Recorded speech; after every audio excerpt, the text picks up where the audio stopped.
ఖుషీలు ఉన్నటువంటి వార్త, పంచాయతీల్లో కాంగ్రెస్ జైత్రయాత్ర. అంటే ఎంత వాళ్ళకు వచ్చింది పర్సెంటేజు? డబ్బులు ఖర్చు పెట్టి మభ్యపెట్టి వాళ్ళకు కూడా కాంగ్రెస్ పార్టీ ఎవరైతే అధికారంలో ఉన్నారో వాళ్ళ పక్షాన ఉండాలనేటటువంటి కాన్సెప్ట్లో మొత్తం టోటల్ డబ్బులు ఖర్చు పెట్టించి బెదిరించి బుజ్జగించి అన్ని రకాల వాగ్దానాలు చెప్పి తన వైపు తిప్పుకుంటే వచ్చింది 62% మాత్రమే కాంగ్రెస్ పార్టీకి.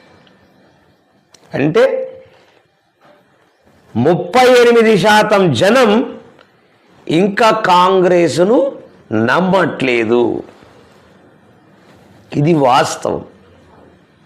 ఈ వాస్తవాన్ని గమనించాలి. మొదటి విడతలో 2860 మంది సర్పంచులను కాంగ్రెస్ పార్టీ హస్తగతం చేసుకుంటే, అదే రెండో విడతలో మొదటి విడతలో 2860 హస్తగతం చేసుకుంటే, రెండో విడతలో 2431 మంది సర్పంచులను హస్తగతం చేసుకుంది కాంగ్రెస్ పార్టీ.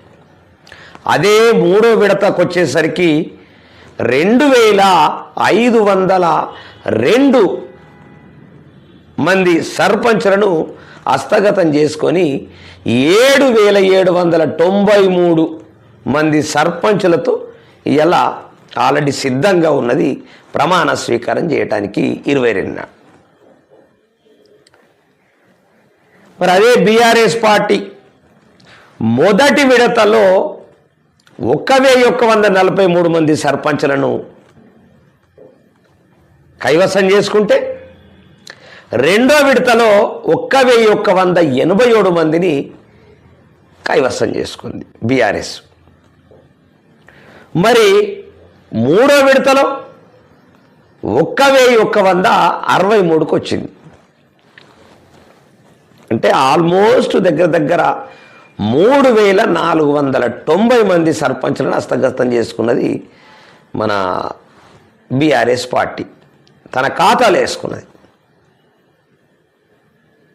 ఇక బీజేపీకి వచ్చేసరికి మొదటి విడతల 185 మంది అయితే, రెండో విడతల 268 మంది, మూడో విడతల 182, అంటే మొత్తం ఓవరాల్గా 635 మంది సర్పంచులు బీజేపీ ఖాతాల్లోకి వచ్చింది.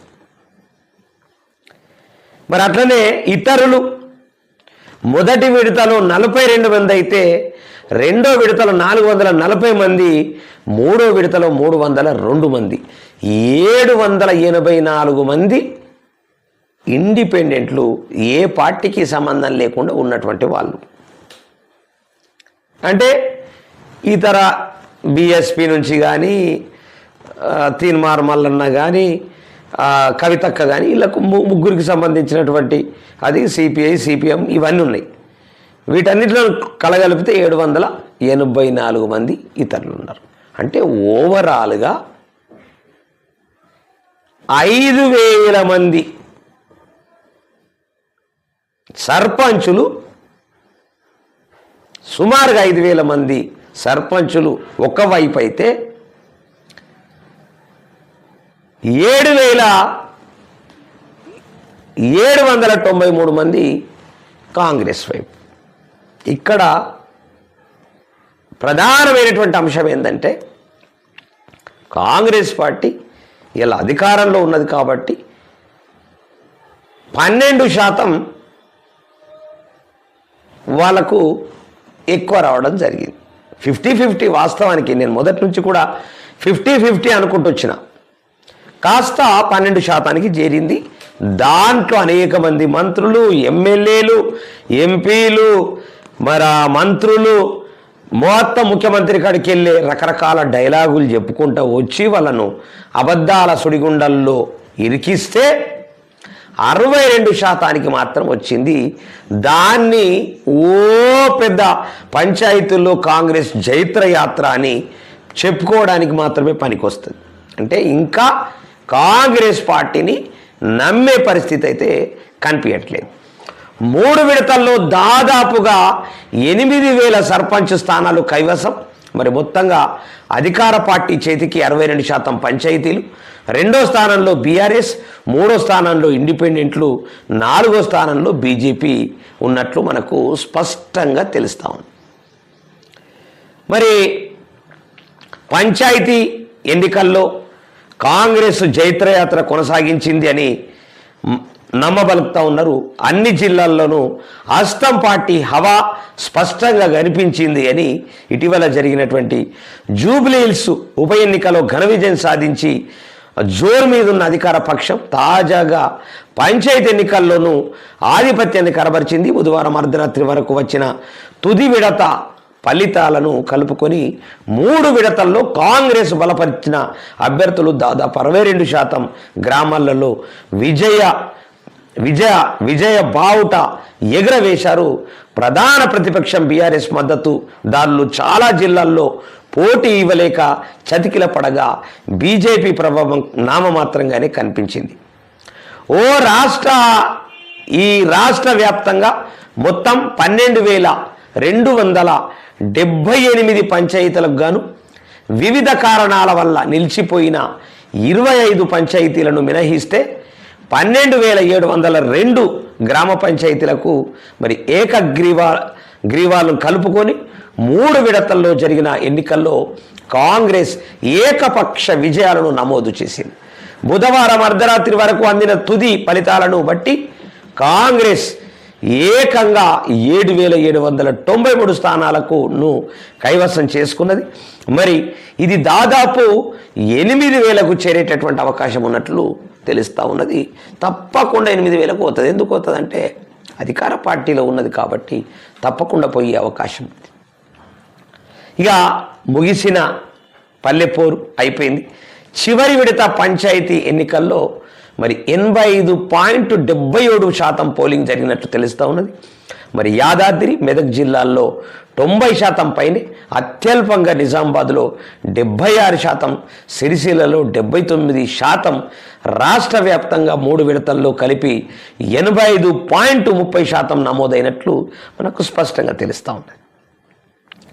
అట్లనే 22న సర్పంచ్ల ప్రమాణ స్వీకారం చేసే అవకాశం ఉంది. వార్డు సభ్యులు కూడా పంచాయతీరాజ్ గ్రామీణాభివృద్ధి శాఖ డైరెక్టర్ ఉత్తర్వులు చేసినట్లు కూడా మనకొక వార్త మాత్రం హల్చల్ చేస్తూ ఉన్నది. మరి వాస్తవానికి కంప్లీట్గా మండలాలు 193 మండలాలు ఉన్నాయి. మరి మొదటి విడత మండలాలు 189 ఉంటే 2వ విడత 193 ఉన్నాయి. 3వ విడత 182 మండలాలు. మరి ఓవరాల్గా ఎన్నికలు జరిగిన మొదటి విడతల మరి ఎన్నికలు జరిగినటువంటి సర్పంచ్ స్థానాలు 3,834 అయితే వార్డులు 27,628. మరి ఏకగ్రీవమైన పంచాయతీలు 396 ఉంటే పోలింగ్ కేంద్రాలు 37,562 మరి ఉన్నాయి. మరి పోలింగ్ కేంద్రాల్లో వెబ్ కాస్టింగ్ మరి 3,461. మొత్తం ఓట్లు ఈ మొదటి విడతలో 53,57,277 ఓట్లుంటే మరి ఓటు వేసిన వారు 45,15,141.